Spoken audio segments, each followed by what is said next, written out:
আজকের যে পলিটিক্স, তাতে আপনার কারোর সাথে বন্ধুত্ব হবে না। কেন হবে না?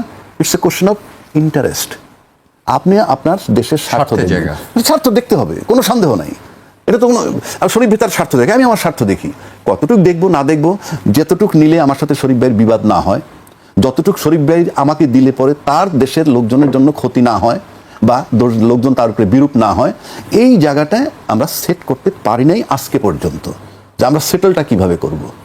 এই যে আপনি বলতেছেন যে বর্ডারে লোক জড়ো করতেছে বাংলাদেশের, আচ্ছা তার আগে আসি যে ভারতের সীমান্ত নিয়ে বাংলাদেশের লড়াই, বাংলাদেশের সাথেই ভারতের সীমান্ত নিয়ে লড়াই হবে, এটাই চূড়ান্ত। কেন হবে আমি বলি, উনি পাকিস্তানের বর্ডার বলছে, চায়নার বর্ডারও আছে, আর বাংলাদেশের বর্ডারটা কোথায়? তার পেটের মধ্যে।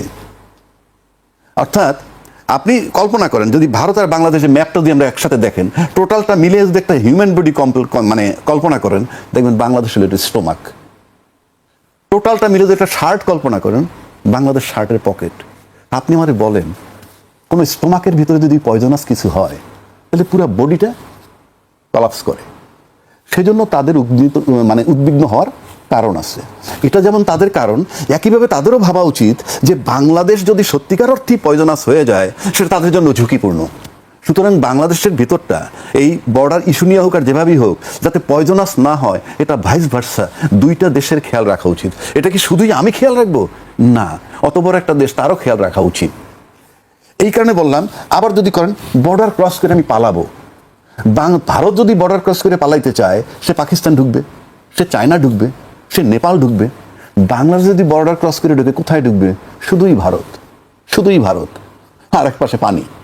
এই তো সেই কারণে আপনি বাংলাদেশের বর্ডার নিয়ে, ভারত বাংলাদেশের বর্ডার নিয়ে খুব চিন্তিত।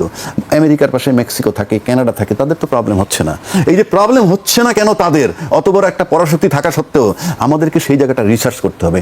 একইভাবে ভারতেরও গবেষণা করা দরকার, যে কানাডা আমেরিকার পাশে যদি কানাডা মেক্সিকো থাকতে পারে উইথ দেয়ার ফুল সার্বভৌমত্ব নিয়ে, একইভাবে আমার পেটের মধ্যে বাংলাদেশ থাকবে। বাংলাদেশে তাদের লালন পালন করা দরকার, যে এরা যাতে অন্য কেউ ডিস্টার্ব করতে না পারে, কারণ এটা যদি পয়জনাস হয় আমার জন্য খুব ক্ষতিকর। সুতরাং ভারতের তো সবচেয়ে বেশি উচিত বাংলাদেশটাকে পাহারা দেওয়া। এবার আসেন বর্ডার থেকে যে লোক পাঠাবেন, সিএএ ওনারা বানাইছেন, সিটিজেনশিপ অ্যামেন্ডমেন্ট অ্যাক্ট। এখানে কাদেরকে পাঠাবেন? বাংলাদেশিকে, ভারতের নাগরিক নয় এবং অবৈধভাবে বসবাস করছেন বাংলাদেশি। বাংলাদেশ তো আর ভারতের নাগরিক না, যিনি ভারতের যিনি নাগরিক হয়ে গেছেন হয়েই গেছেন, তার মানে এখন খুঁজে বের করতে হবে বাংলাদেশি ভারতের নাগরিক নয় এবং অবৈধভাবে বসবাস করতেছেন যে বাংলাদেশি, তাকে। এখন এই প্রশ্নটা আসলো কেন? এতদিন তো আসে নাই এত কঠিনভাবে। এই যে আসলো কেন, সেই জায়গাটা আপনাকে হাত দিতে হবে, সেই জায়গাটায় আপনাকে কাজ করতে হবে। আপনি এভাবে তো আটকাতে পারবেন না। যেমন সৌদি আরবে বলা হয়েছে যে চুরি করলে হাত কেটে দিবে, নারীর দিকে খারাপ হবে তাহলে চোখ তুলে দিবে। সৌদি আরবের মানুষ হাত আর চোখ সবই কিন্তু আছে। তার মানে হচ্ছেই যে এই সিদ্ধান্তটা নিচ্ছি কেন, ওনারা নিচ্ছেন কেন, সেই জায়গাটা আমাদের কাজ করতে হবে। এক, তারপর যদি উনি ডিসাইড করে ফেলেন এইরকম যদি পাওয়া যায়, তাহলে তো ওনার সাথে কি আমি যুদ্ধ করব? কথার কথা বলছি। আপনি যদি ফ্ল্যাগ, এই যে গরুর ব্যবসায়ী হত্যা করতেছেন, এই ক্লাসটা কোনটা? আপনি দেখেন বর্ডার ক্রস করে যাওয়া এবং আসা, এবং ভারতের বর্ডারে, বাংলাদেশের সীমান্তের দিকে ওনার বর্ডারে যাদেরকে জড়ো করা হয়েছে, তাহলে একদম নিম্ন প্রোফাইলের মানুষ। ওখানে নিশ্চয়ই এই আম্বানি পরিবারের কেউ নাই, ওখানে নিশ্চয়ই বড় ব্যবসায়ী সন্তান কেউ নাই। যেগুলো আছে পুয়ার ক্লাস। আবার এই গরু নিয়ে আমরা যাতায়াত যারা করে, তারাও পুয়ার ক্লাস।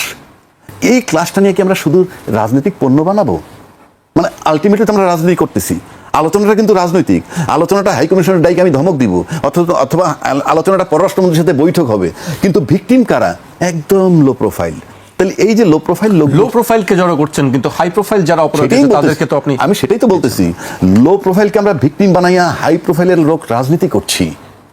কিন্তু লো প্রোফাইলের লোকগুলা ভিকটিম হচ্ছে কেন, সেটাকে আমরা আদৌ ভাবছি? দেশকে ভালোবাসতে হইলে, দেশের জনগণকে ভালোবাসতে হলে এই সমস্ত ফ্ল্যাগ মিটিং নাই, প্রয়োজনে মিটিংয়ের পর মিটিং করতে হবে যে ভাই আমার লোকগুলা মারছো কেন। আর নয়তো এই যদি আমি কৈফিয়ত না নিতে পারি বা বুঝতে না পারি, ভাই তাহলে তো আমি দেখেন, রাজনীতি কোনো মজার জিনিস না। রাজনীতিকে যারা মজার জিনিস মনে করে নেন, তাদের ব্যর্থতা সুনিশ্চিত। রাজনীতিকে যিনি মজার জিনিস মনে করবেন, যে আমি আয়েশের সাথে থাকবো, রাজকীয় আয় হবে, আমার চলাফেরার আগে গাড়ি ফ্ল্যাগ থাকবে, গাড়ি পুত পুত পুত পুত করবে, এই সমস্ত এইটা যদি ভাবেন, তার জন্য ভাই রাজনীতি না। রাজনীতি করতে হলে আপনার গ্লেজ নষ্ট হইতে হবে, রাজনীতি করতে হলে আপনার সিনা টান করে চলতে হবে, রাজনীতি করতে হলে আপনার দেশের যাদেরকে ভিকটিম বানানো হয় তাদেরকে আপনার রক্তের সম্পর্কের ছেলে মেয়ে মনে করতে হবে। তা না হলে ভাই এগুলো আপনার রাজনীতি করবেন এই পণ্য নিয়ে, এগুলো সব পণ্য। সুতরাং আমার কাছে পরিষ্কার কথা, ভারতের সাথে বারবার বসেন, কি চাই আমরা। কারণ আপনি যত বড় রাজনীতিবিদই হন না কেন, আপনার রাজনীতি দেশের লোকের জন্য, গরুচোরও আপনার দেশের লোক, যে লোকটাকে পাঠাই দিতে চায় সেও আপনার দেশের লোক।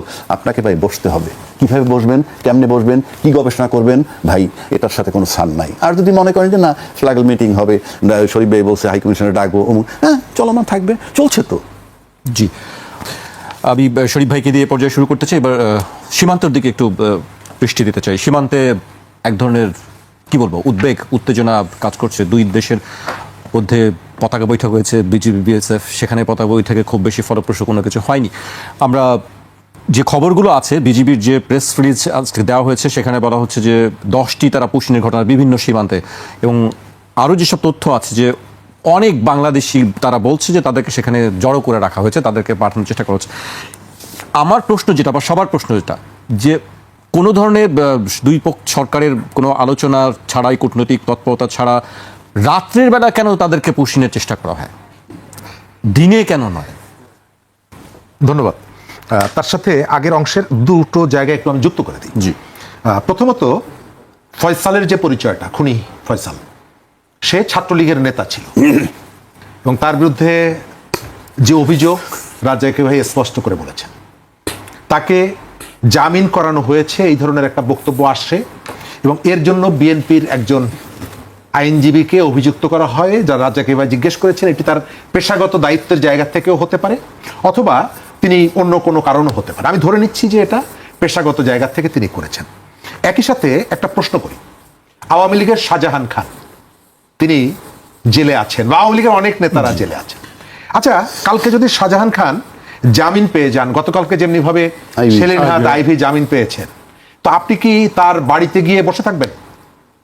জামিন পাওয়ার ভেতর থেকে সেলিন হায়াত আইভির বিরুদ্ধে আপনার যে অভিযোগ, সেই অভিযোগ কি আপনি প্রত্যাহার করে নিচ্ছেন? নিশ্চয়ই না। তাহলে ফয়সাল ছাত্রলীগের নেতা, একজন মানে চিহ্নিত অপরাধী, তাকে বিএনপির একজন নেতা জামিন করার সঙ্গে সঙ্গে আমি তাকে সাথে নিয়ে ঘুরবো, মোটরসাইকেলে বেড়াবো, তারপরে তাকে নিয়ে মিছিল করব, এর ভেতরে কি কোনো রহস্য নেই? আমি ফয়সালকে দেখলাম যে ওসমান হাদি বা তার বন্ধু বান্ধব যারা তাদের সাথে ঘুরছে, এটা আমরা প্রকাশ্যে দেখছি। গোপনে আর কেউ কারো সাথে অন্য কারোর সঙ্গে ছিল কিনা এটা কি আমি জানি না। তার অর্থ হচ্ছে যে এদের অনেকের এমন কতগুলো কাজ, যে কাজগুলো আমরা জানতাম না বা আমরা দেখিনি, কিন্তু আজকের যে প্রেক্ষাপট এবং হত্যাকাণ্ডের যে প্রেক্ষাপট, তার সাথে অনেকগুলো রহস্য এর মধ্যে লুকিয়ে আছে। বিএনপির একজন নেতা ফয়সালকে জামিনে মুক্ত করেছে কবে? ওসমান হাদির হত্যাকাণ্ডের বা গুলি করার আগের দিন বিকালবেলা না, তা অনেক আগে। তো বের করার সঙ্গে সঙ্গে আপনি তো বলছেন যে আওয়ামী লীগ মানে খারাপ, ছাত্রলীগ মানে খারাপ, ছাত্রলীগ দেখলে পেটাতে হবে। তাহলে ফয়সাল আপনার সাথে কিভাবে ঘুরে বেড়ায়, ফয়সাল আপনার সঙ্গে কেন ঘুরে, এই প্রশ্নটি আমরা কোথাও কোনো জায়গা থেকে করিনি। অর্থাৎ এদের মধ্যে সাদা এবং কালোর একটা অশুভ নেক্সাস যে ছিল, এটা অস্বীকার করা যাবে না। তবে আমরা এগুলো পরিষ্কার করে কখনো জানতে পারবো না। যদি জানতে পারতাম তাহলে এই হত্যাকাণ্ডের ভিত্তিটা আমাদের কাছে পরিষ্কার হতো। আমাদের রাজনীতিতে এই হত্যাকাণ্ডটিকে একটা বিভাজনের জায়গাটায় একটা বড় রকমের বিভাজন তৈরি করবে। আর মমতা ব্যানার্জি এই বক্তব্যের ভেতর থেকে সেখানেও সম্ভবত তরুণদের মধ্যে বলেন বা এই হাদির যে স্পিরিটটাকে যারা ওন করত, তাদের নিজের দিকে টানার কোনো উদ্দেশ্য ছিল কিনা, আছে কিনা আমরা জানি না।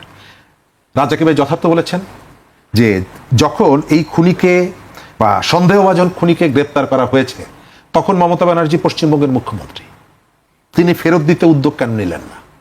যখন তার সরকার অমিত শাহ বা বিজেপির দ্বারা চাপের মুখে পড়েছে, তখন আধা আধি বললেন, পুরোপুরি কিন্তু বললেন না। সীমান্তের যে ব্যাপারটা বলছেন, সীমান্তে ব্যবস্থাপনাটা এটা ট্র্যাডিশনাল যে রিলেশন, সেই রিলেশনের সাথে যায় না। এর সাথে রাজনীতি, ধর্ম, অনেক কিছু আপনি মেলাতে পারবেন না। যদি পারতেন তাহলে পাকিস্তান এবং আফগানিস্তানের মধ্যে যে সংঘাত, সেই সংঘাতটা কিন্তু একই ধর্মের মানুষ, এবং আফগানিস্তানে যে সরকারটি বসেছে তাদেরকে ক্ষমতায় বসানোর ক্ষেত্রে সবথেকে বেশি সহযোগিতার অভিযোগ যাদের বিরুদ্ধে, সেই দেশটি হলো পাকিস্তান। অথচ আজকে দুপক্ষ যেভাবে সংঘাত এবং সহিংসতায় জড়িয়ে পড়েছে, এর একটা বড় কারণ হচ্ছে সীমান্ত ব্যবস্থাপনা। আবার আপনি যদি দেখেন, তুরস্ক তার দেশের ধর্মের জায়গায় বিবেচনায় নিয়ে সে তার সীমান্ত কিন্তু আইল্যান্ড কুর্দিদের জন্য খুলে দেয়নি। তাহলে কি বাংলাদেশের সঙ্গে ভারতের সীমান্ত নিয়ে কি একটি ঝামেলা বাংলাদেশের সাথে হতে পারে কি ভারতের দেখছেন? যে ভারত সীমান্তে যে আচরণগুলো করছে, সীমান্তকে ঘিরে যে আচরণগুলো করছে, তার মধ্যে তার একটা বড় ভাই সুলভ, প্রভু সুলভ মনোভাব তার আছে। এই যে রাতের বেলায় কেন এখানে নিয়ে আসা হচ্ছে, এর কারণটা আমরা জানি। তারা হয়তো ধারণা করে যে এই সময় আমাদের যে সীমান্ত রক্ষীরা তারা সম্ভবত ঘুমাচ্ছে, এই সুযোগে আমরা তাদেরকে এপার পুশব্যাক করে দিব। ঘুমাচ্ছে সম্ভবত এই ধারণাটি রাতের অন্ধকারে দেখা যায় না। কারণ আপনি দেখেছেন যে কিন্তু রাতেও তো বিজিবির টহল থাকে। আপনি তারা তো শামসুদ্দিন মানিকের কথা মনে আছে? রাতের বেলা কিন্তু তিনি বেছে নিয়েছিলেন সীমান্ত পার হওয়ার জন্য, ধরাও পড়েছিলেন যেখানে। তার অর্থ হলো এদের মধ্যে সম্ভবত এদের কাছে কতগুলো মেসেজ থাকে, যে মেসেজ